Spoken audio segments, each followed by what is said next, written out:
আসসালামু আলাইকুম রহমতুল্লাহ। সুপ্রিয় শিক্ষার্থী বন্ধুরা, এমডি টিচিং মিডিয়ার পক্ষ থেকে সবাইকে জানাই স্বাগতম। আজকে আমরা ষষ্ঠ সপ্তাহের অ্যাসাইনমেন্ট সপ্তম শ্রেণীর গণিত নিয়ে আলোচনা করব। ইতিমধ্যে অনেকে হয়তো লিখে ফেলেছ। আমরা এই পিকগুলা সিরিয়ালি করে স্ক্রিন রেকর্ডের মাধ্যমে তোমাদের সুবিধার্থে, যাতে তোমরা ভালো করে লিখতে পারো এবং পেজগুলো যাতে ভালো করে বোঝা যায়, ভিডিওটা পজ করে করে তোমরা অ্যাসাইনমেন্টটি লিখতে পারবে। আশা করি আমাদের ভিডিওটি তোমাদের উপকারে আসবে। সপ্তম শ্রেণীর গণিত শিরোনামে লিখবে তোমরা বীজগণিতীয় সূত্রাবলী ও প্রয়োগ, সরল সমীকরণ, ত্রিভুজ এবং তথ্য উপাত্ত। প্রথমেই আমরা দেখে নেই প্রশ্নগুলোতে কী বলেছে। সপ্তম শ্রেণী পঞ্চম অধ্যায় বীজগণিতীয় সূত্রাবলী ও প্রয়োগ। প্রশ্ন 1, এটা সৃজনশীল আকারে দিয়েছে। উদ্দীপকে বলছে তোমার গণিত বইয়ের দৈর্ঘ্যের 1/4, প্রস্থের 1/3 এবং তোমার কলমের দৈর্ঘ্যের অর্ধাংশ পরিমাপ করে প্রাপ্ত তথ্যগুলো ব্যবহার করে নিচের প্রশ্নগুলোর উত্তর দাও। ক নম্বর প্রশ্নে বলছে পরিমাপকৃত বাহুগুলো দ্বারা ত্রিভুজ অঙ্কন করো। খ নম্বরে বলছে দেখাও যে অঙ্কনকৃত ত্রিভুজের কোণগুলোর মধ্যে বৃহত্তম বাহুর বিপরীত কোণটি বৃহত্তম।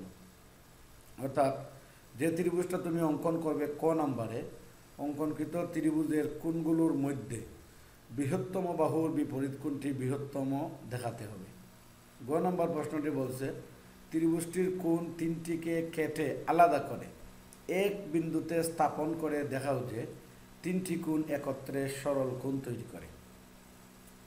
তিনটি কোণ একত্রে এক সরল কোণ তৈরি করে। তাহলে আমরা উত্তর দেখি। 1 নং প্রশ্নের উত্তর ক। আমরা শুরু করলাম, লিখলাম আমার গণিত বইয়ের দৈর্ঘ্য 24 সেন্টিমিটার। অর্থাৎ মোটামুটি একটা আইডিয়া করে বইগুলা এইরকমই হয়। আমার গণিত বইয়ের দৈর্ঘ্য 24 সেন্টিমিটার। তাহলে বইয়ের দৈর্ঘ্যের 1/4 হবে 24 এর 4/1। অর্থাৎ 4 দিয়ে যদি আমরা 24কে ভাগ করি তাহলে হবে 6 সেন্টিমিটার। ধরলাম আমার গণিত বইয়ের দৈর্ঘ্য প্রস্থ 18 সেন্টিমিটার। তো বইয়ের প্রস্থের 1/3 মানে 1/3, অর্থাৎ 3/1। 3 দিয়ে যদি আমরা 18কে ভাগ করি তাহলে 6 সেন্টিমিটার হয়। কলমের দৈর্ঘ্য ধরলাম 14 সেন্টিমিটার। তো কলমের দৈর্ঘ্যের অর্ধাংশ হবে 14কে 2 দিয়ে ভাগ করলে 7 সেন্টিমিটার। সুতরাং ত্রিভুজের 3 বাহুর দৈর্ঘ্য যথাক্রমে 6 সেন্টিমিটার, 6 সেন্টিমিটার এবং 7 সেন্টিমিটার।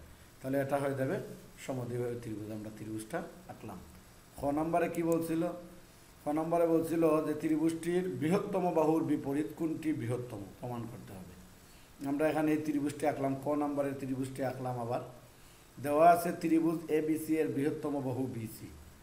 দেওয়া আছে ত্রিভুজ, এই সিটা হয়তো আমাদের এডিটিং করার সময় কেটে গেছে, এখানে তোমরা সি বসাইও। ত্রিভুজ এ বি সি এর বৃহত্তম বাহু বিসি, এই বাহুটা বৃহত্তম, দেখতেও মনে হচ্ছে বৃহত্তম। আর আমরা যে এঁকেছি এটা 6 সেন্টিমিটার, এটা 6 সেন্টিমিটার, এটা 7 সেন্টিমিটার, তাহলে এই বাহুটা অবশ্যই বৃহত্তম। তাই ত্রিভুজ এ বি সি এর বৃহত্তম বাহু বিসি এর বিপরীত কোণ হবে বিএসি। অর্থাৎ বৃহত্তম বাহু যদি বিসি হয় তাহলে বিপরীত কোণটা হবে এখানে। আর এখানে কোণ উৎপন্ন হলে আমরা যখন বলবো বিএসি বলবো অথবা সিএবি বলতে হবে। অর্থাৎ যে বিন্দুতে কোণ উৎপন্ন হবে সেই বিন্দুটাকে আমরা মাঝে রাখি, এটাই হচ্ছে নিয়ম। প্রমাণ করতে হবে যে কোণ বিএসি ত্রিভুজটির বৃহত্তম কোণ। তাহলে বৃহত্তম বাহুর বিপরীত কোণটা হলো কোণ বিএসি। প্রমাণ ধাপ 1, যেহেতু বিসি এবি এর চেয়ে বড়, এবি বাহুটার চেয়ে বিসি বাহু বড়, বিসি যেহেতু ত্রিভুজের বৃহত্তম বাহু অর্থাৎ এবি এর চেয়ে অবশ্যই বড় হবে। যেহেতু বিসি গ্রেটার দেন এবি, সুতরাং কোণ বিএসি কোণ এসিবি এর চেয়েও বড় হবে। কোণ এসিবি, এখানে কোণটা হবে কোণ এসিবি। যথার্থতা বা শর্তটা হচ্ছে ত্রিভুজের বৃহত্তম বাহুর বিপরীত কোণ ক্ষুদ্রতম বাহুর বিপরীত কোণ অপেক্ষা বৃহত্তর। অর্থাৎ বৃহত্তম বাহুর বিপরীত কোণ ক্ষুদ্রতম বাহুর বিপরীত কোণ অপেক্ষা বৃহত্তর হয়। ধাপ 2, যেহেতু বিসি এসি এর চেয়েও বড়, সুতরাং কোণ বিএসি কোণ এ বি সি এর চেয়েও বড়। এখানে তিনটা কোণই আছে, কোণ বি এ সি, কোণ এ সি বি, আবার কোণ এ বি সি। তাহলে যেহেতু এখানে আমরা কোণ বি এ সি কোণ এ সি বি এর চেয়ে বড় প্রমাণ করলাম, আবার কোণ বি এ সি কোণ এ বি সি এর চেয়ে বড় প্রমাণ করলাম, তাহলে আমরা বলতে পারি কোণ বি এ সি ত্রিভুজটির বৃহত্তম কোণ। আশা করি তোমরা বুঝতে পেরেছ। গ নাম্বার কি বলছে? বলছে যে এই ত্রিভুজের যে তিনটি কোণ, এই তিনটা কোণ কেটে একটা বিন্দুতে স্থাপন করে দেখাতে হবে যে তিনটা কোণ মিলে এক সরল কোণ অথবা 180 ডিগ্রি উৎপন্ন করে। আমরা তো অবশ্যই জানি ত্রিভুজের তিন কোণের সমষ্টি 2 সমকোণের সমান, আর এক সমকোণ যদি 90 ডিগ্রি হয় 2 সমকোণে 180 ডিগ্রি। তাহলে এই তিনটা কোণ কেটে এক বিন্দুতে স্থাপন করলে তিনটা বিন্দু মিলে এক সরল কোণ হবে, এটাই স্বাভাবিক। কহতে প্রাপ্ত ত্রিভুজটির কোণ তিনটি কেটে আলাদা করে নিচের চিত্রানুসারে এক বিন্দুতে স্থাপন করা হলো। অর্থাৎ এটার মাপ নিয়ে একটা কোণ আঁকবো, এখানে আমি ওই যে কোণ বিটা আঁকছি এখানে, তারপর কোণ এটার মাপ নিয়ে এখানে আঁকছি, তারপর কোণ সিটা এখানে আঁকছি। তাহলে এই যে সরল রেখার মধ্যে যদি কোণ উৎপন্ন হয়, এই কোণটার মান হচ্ছে 180 ডিগ্রি। সুতরাং তিনটি কোণ একত্রে এক সরল কোণ তৈরি করে। আমরা পরের প্রশ্নটা দেখে আসব। পরের প্রশ্নটা বলছে, তোমার 30 জন সহপাঠীর উচ্চতা আসন্ন সেন্টিমিটারে মানে সেন্টিমিটারে মান দেয়া আছে, সংগ্রহ করো এবং তা তোমার, অর্থাৎ তুমি তোমার 30 জন সহপাঠীর উচ্চতা তুমি মেপে সেন্টিমিটারে পরিমাপ করে সংগ্রহ করো এবং তোমার খাতায় লিপিবদ্ধ করো। উপাত্তগুলোকে মানের ক্রমানুসারে সাজাও। অর্থাৎ ছোটো থেকে বড় সাজালে হবে, আবার বড় থেকে ছোটো সাজালে হবে। ক নম্বর বলছে, সর্বোচ্চ সংখ্যক সহপাঠী কত উচ্চতা বিশিষ্ট তা আয়তলেখের সাহায্যে নির্ণয় করো। আমরা উত্তরে চলে যাই। সংগৃহীত উপাত্ত 150 সেন্টিমিটার, তোমার মান ভিন্ন হতে পারে। আর অ্যাকুরেট আমার অ্যাসাইনমেন্টটা তোমার তোলার দরকার নেই বা হুবহু লিখে জমা দেওয়ার দরকার নেই। এখান থেকে ধারণা নিয়ে তুমি তোমার নিজের মতো করে লিখে তারপর তুমি অ্যাসাইনমেন্টটা জমা দাও, এটাই আমাদের পরামর্শ। সংগৃহীত উপাত্ত আমি 30 জন সহপাঠীর উচ্চতা সেন্টিমিটারে এখানে লিপিবদ্ধ করলাম। তারপর উপাত্তগুলোকে মানের ঊর্ধ্বক্রমে সাজিয়ে পাই, অর্থাৎ ছোটো থেকে বড় এর দিকে আমি সাজাইলাম। তাহলে এই সারণীবদ্ধ করব। 2 নম্বর খ নম্বরে বলছে কি করব, সারণীবদ্ধ করে তারপর আয়তলেখের মাধ্যমে সর্বোচ্চ উচ্চতা কতজনের আমি এই আয়তলেখের মাধ্যমে প্রকাশ করব। যাই হোক, এখানে সারণীবদ্ধ যদি করি দেখা যাচ্ছে 145 3 বার, তাহলে 145-এর গণসংখ্যা হবে 3। 146 2 বার, 146-এর গণসংখ্যা 2। আবার 147 8 বার, 1 2 3 4 5 6 7 8 বার, লিখলাম 8। 148 7 বার, তোমরা গুনে গুনে লিখবে অথবা তোমার উপাত্তে যেভাবে আসবে সেভাবেই লিখো তুমি। 149 এখানে 5 বার, 150 এখানে 5 বার। আমরা সারণীবদ্ধ করলাম। এখন আয়তলেখ অঙ্কন করব, অর্থাৎ এদিকে হয়তো আমি ভুলে লিখি নাই, এখানে হবে 145, হ্যাঁ, তারপর হবে যেটা আছে 146, তারপরে লিখবে 147, তারপরে 148, তারপরে 149, তারপর 150। তাই এরপরে 145-এ 3 আছে, 3 ঘর তুমি দিবা। 146-এ 2 আছে, 2 ঘর তুমি দিবা। এভাবে আয়তলেখটি অঙ্কন করতে হবে। অর্থাৎ এখানে লিখবো 145, এখানে 146, এখানে 47, এখানে 48, এখানে 49, এখানে 150, এভাবে। এখন 145 যদি এখানে আছে 3 বার, আমরা এদিকে এই 1 বর্গঘর সমান 2 একক ধরছি। তাহলে এখানে 3 ছিল, আমরা 6 ঘর দাগাবো। 3 ছিল, 6 ঘর দাগাবো। তারপর 2 ছিল আমরা 4 ঘর এখানে দাগাইলাম। এখানে তো 5 ধরছি আমরা, তাহলে এখানে 4 ঘর। তারপর একটা 16 ধরছি, তাহলে এখানে 8 ছিল। তারপর একটা 14 ধরছি আমরা, তাহলে এখানে 7 ছিল।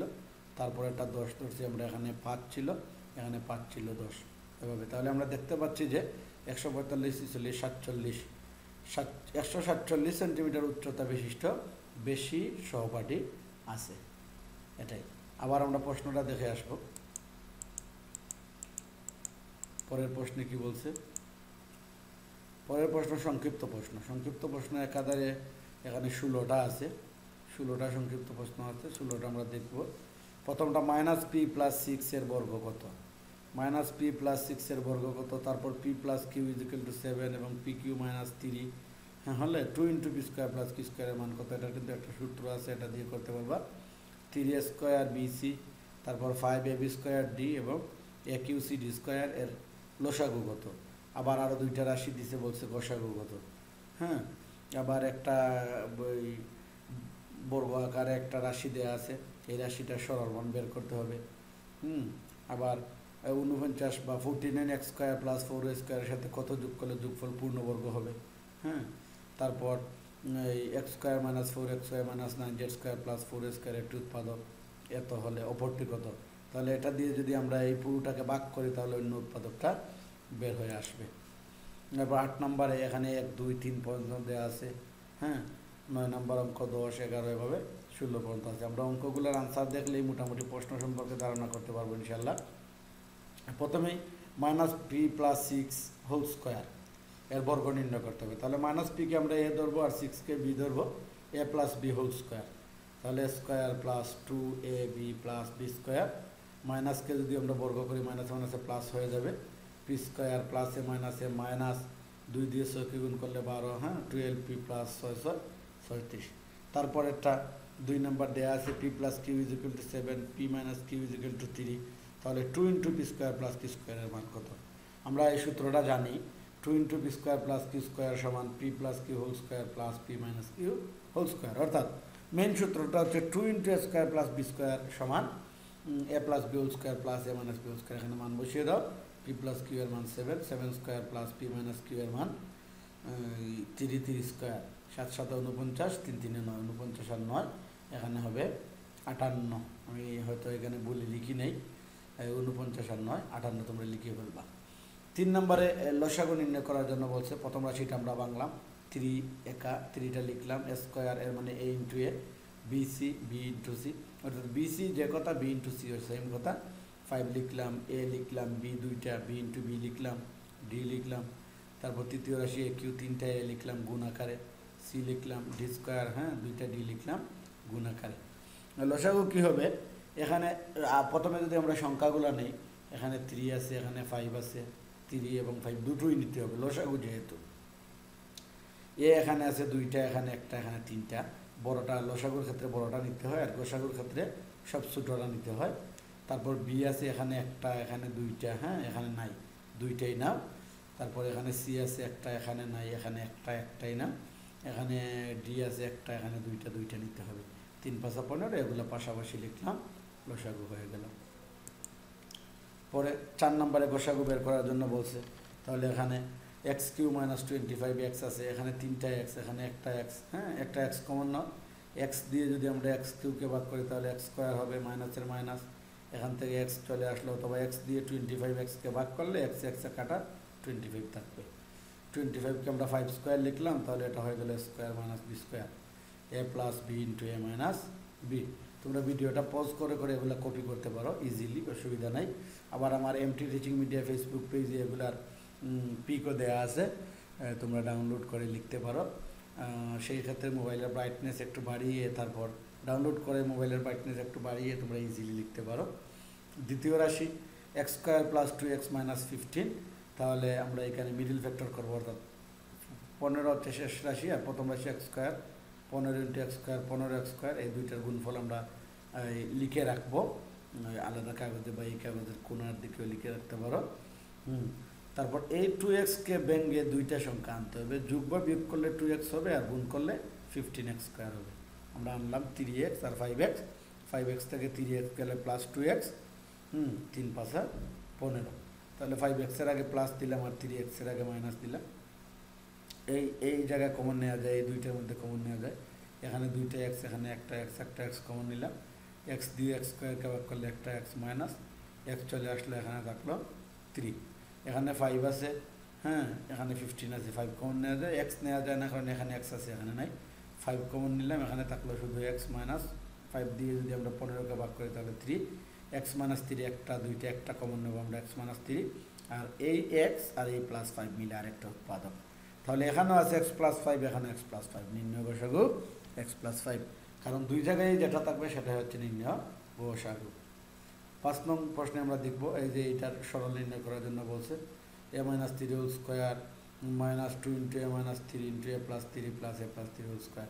তাহলে আমি এখানে ধরলাম a মাইনাস 3 সমান পি, তাহলে a মাইনাস 3 হোল স্কোয়ারের জায়গায় হবে পি স্কোয়ার মাইনাস 2টা বসাইলাম, a মাইনাস 3 এর জায়গায় পি বসাইলাম, তারপরে a প্লাস 3 এর জায়গায় কিউ বসাইলাম, আবার a প্লাস 3 এর জায়গায় কিউ বসাইলাম স্কোয়ার স্কোয়ার।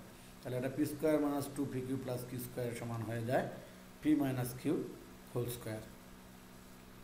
পির জায়গায় বসাইলাম এ মাইনাস 3 মাইনাস কিউ এর জায়গায় বসাইলাম A plus 3 minus A minus plus A এবং মাইনাস এ কাটা, তাহলে মাইনাস 3 আর মাইনাস 3 যোগ করলে মাইনাস 6 হোল স্কোয়ার। মাইনাসের উপর যদি আমরা স্কোয়ার পরে মাইনাস মাইনাসে প্লাস হয়ে যায় 6 6 36। পরবর্তী প্রশ্নে আমরা চলে যাই। 6 নং প্রশ্নের উত্তর, অর্থাৎ এটার সাথে আর কত যোগ করলে এটা একটা পূর্ণবর্গ সংখ্যা হবে।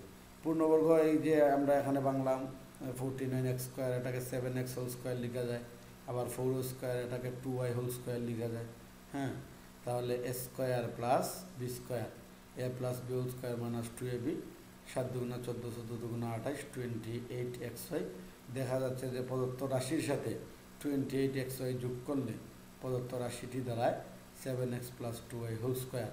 তাহলে এখানে মাইনাস 28xy আছে, যদি যোগ করি প্লাস 28xy, এটা কাটা যাবে, এটা পূর্ণবর্গ হয়ে যাবে।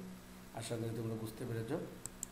7 নম্বরটা, এর একটি উপাদান, এই যে রাশিটা x square minus 4xy minus 9z square plus 4 স্কোয়ারের একটি উপাদান x minus 2y plus 3z হলে অপরটি হবে উৎপাদক দ্বারা প্রদত্ত রাশির ভাগফল। অর্থাৎ এটাকে যদি আমরা এই উৎপাদক দ্বারা ভাগ করি, ভাগফল যেটা হবে সেটা হবে অন্য উৎপাদকটা। তাহলে এখানে আমরা এটাকে x square minus 4xy minus 9z square plus 4 square, এটাকে সূত্রের মাধ্যমে সাজাই। এক্স স্কোয়ার লিখলাম, 4x স্কোয়ারকে ভেঙে লেখা যায় 2 ইন্টু এক্স ইন্টু 2y, অর্থাৎ আমরা এটাকে এ ধরলাম, সূত্র 2 লিখলাম, সূত্র 2, তারপর 2y লিখলাম, এখানে 4y স্কোয়ার, এখানে 2y হোল স্কোয়ার লিখলাম, মাইনাস 9z স্কোয়ার পিছনে নিয়ে 9z স্কোয়ারকে 3z হোল স্কোয়ার লিখলাম। হ্যাঁ, তারপরে এই যে এই অংশটুকু square minus 2ab plus B square সমান A minus B whole square minus 3z whole square. তাহলে square minus B square A plus B into A minus B, এটা কেটে ফেললাম। X minus 2y minus 3z হচ্ছে এটার অন্য উৎপাদকটা। আবার 8 নম্বর যেটা বলছে বাম পক্ষ সমান ডান পক্ষ প্রমাণ করার জন্য 8-এর 1, হ্যাঁ, এটা তো হচ্ছে 7, হ্যাঁ, তারপর 8-এর, এটা হবে 8-এর 1, তারপর 8-এর 2। আচ্ছা, এখানে আমরা বাম পক্ষ দিয়ে শুরু করি, এ plus B into A minus B সূত্রের সাহায্যে আমরা এটা করতে পারবো। এ plus B into A minus B সমান স্কোয়ার মাইনাস বি স্কোয়ার, 2কে বর্গ করলে 2 দুগুণে 4, এক্সকে বর্গ করলে এক্স স্কোয়ার মাইনাস 3কে বর্গ করলে 3 3-এ 9, ওয়াইকে বর্গ করলে ওয়াই স্কোয়ার, এটা সমান ডান পক্ষ।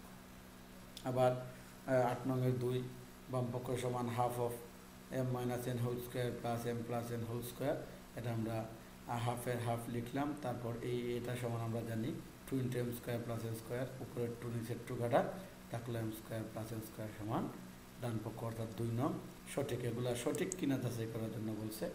8-এর 3, A plus B whole square plus 4ab, এটা সমান নয় A minus B whole square, অর্থাৎ A plus B whole square plus 4ab, এটা দিয়ে কোনো অনুসিদ্ধান্ত বা সূত্র হয় না।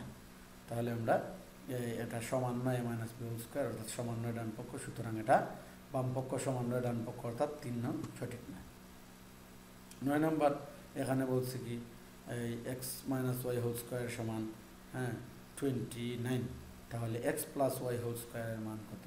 আমরা লিখলাম প্রদত্ত রাশি X plus Y whole square, তাহলে A plus B whole square সমান A minus B whole square plus 4ab, এটার মান 29 বসাইলাম, এখানে দেওয়া আছে 4xy, 29 প্লাস 4xy, এটা হচ্ছে উত্তর। 10 নম্বরে বলছে উৎপাদকে বিশ্লেষণ করার জন্য এটা মিডিল ফ্যাক্টর করবো আগের নিয়মে। এখানে 3 আর 2 নিলাম, মাইনাস 3 আর মাইনাস 2x, হ্যাঁ, মাইনাস 3x মাইনাস 2x যোগ করলে মাইনাস 5x, 3 দুগুণে 6 হবে, কমন নিয়ে এটা করা যাবে উৎপাদক বিশ্লেষণ। আবার এখানে বলছে সমীকরণটির মূল কত, অর্থাৎ এই সমীকরণ থেকে সমাধানের সাহায্যে আমরা এক্সের যে মানটা পাবো সে মানটাই হচ্ছে সমীকরণটির মূল। তাহলে 5 into X minus 3 is equal to 10, 5 দিয়ে আমি এক্সকে গুণ করলাম, 5x মাইনাস 3 পাশে 15 সমান 10, তাহলে 15 আগে আছে মাইনাস দিয়ে গেলে প্লাস, 10 আর 15 যোগ করলে 25, 5 আছে এখানে গুণ, এদিকে গেলে ভাগ, 5 দিয়ে 25কে ভাগ করলে 5, তাহলে সমীকরণটির মূল হচ্ছে 5। এভাবে তোমরা পরেরগুলো করতে পারো। এটা বলছে 2x + 3 = 7x - 5কে 7x - 5 = 2x + 3 কীভাবে লেখা যায়? এটা হচ্ছে প্রতিসাম্য বিধি অনুযায়ী লেখা যায়, প্রতিসাম্য বিধি অনুযায়ী লেখা যায়। আবার -1 3 বিন্দুটি দ্বিতীয় চতুর্ভাগে অবস্থিত। কোন চতুর্ভাগে অবস্থিত বলছে? যেহেতু এটা -x এর বাম দিকে যাবে, আর যেহেতু এটা প্লাস অর্থাৎ উপরে যাবে, বামে এবং উপরে, এটা হচ্ছে তৃতীয় চতুর্ভাগে। এই যে দেখানো হয়েছে minus plus plus plus plus minus minus minus, তাহলে এই চতুর্ভাগটা হচ্ছে মাইনাস প্লাস। এখানে যেহেতু মাইনাস আর এটা প্লাস, তাহলে এটা দ্বিতীয় চতুর্ভাগে হবে। তারপর 14 নং প্রশ্নের উত্তর, কোনো বিন্দুর বুজের মান যদি 0 হয় তাহলে এটা কোথায় হবে? এটা x অক্ষরেখা হবে, কারণ অন্য কোনো দিকে মুভ করবে না। তারপর 15 নম্বর, এখানে একটি সংখ্যা থেকে -6 বিয়োগ করলে -12 হয়, সংখ্যাটি কত? তাহলে আমরা সংখ্যাটি ধরলাম x minus -6 = -12, x এর x মাইনাসে মাইনাসে +6 -12 +6, এদিকে গেলে -6 -12 আর -6 যোগ করলে -18, সংখ্যাটি হবে -18। আবার 16 নম্বরে বলছে যে কোনো সংখ্যার 1/4 থেকে 1/3 বিয়োগ করলে সংখ্যাটি কী হয়? 1/12 এর সমান হয়। তাহলে আমরা সংখ্যাটি ধরলাম x, সংখ্যাটির 1/4 x/4 এবং সংখ্যাটির 1/3 x/3। তাহলে প্রশ্ন মতে x/4 - x/3 = x/12। এই নির্ণয় সমীকরণ। এই ছিল আমাদের আজকের এই সপ্তম শ্রেণীর গণিত অ্যাসাইনমেন্ট নিয়ে আলোচনা। আশা করি তোমরা বুঝতে পেরেছ। ভিডিওটি তোমরা পজ করে করে তুলতে পারো।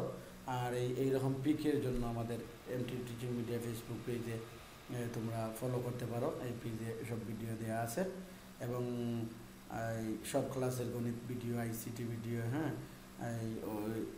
ইন্টারের আইসিটি অর্থাৎ একাদশ দ্বাদশ শ্রেণীর আইসিটির জন্য আমাদের YouTube channel MT teaching media দেখতে পারো, Facebook page MT teaching media follow করতে পারো। আর যদি বুঝতে কোনো অসুবিধা অবশ্যই আমাদের কমেন্ট বক্সে কমেন্ট করে জানাবে। আমি ইনশাল্লাহ রিপ্লাই যত দ্রুত সম্ভব রিপ্লাই দেওয়ার চেষ্টা করব। ততক্ষণ পর্যন্ত ভালো থেকো, সুস্থ থেকো। ভিডিওটি দেখার জন্য সবাইকে ধন্যবাদ।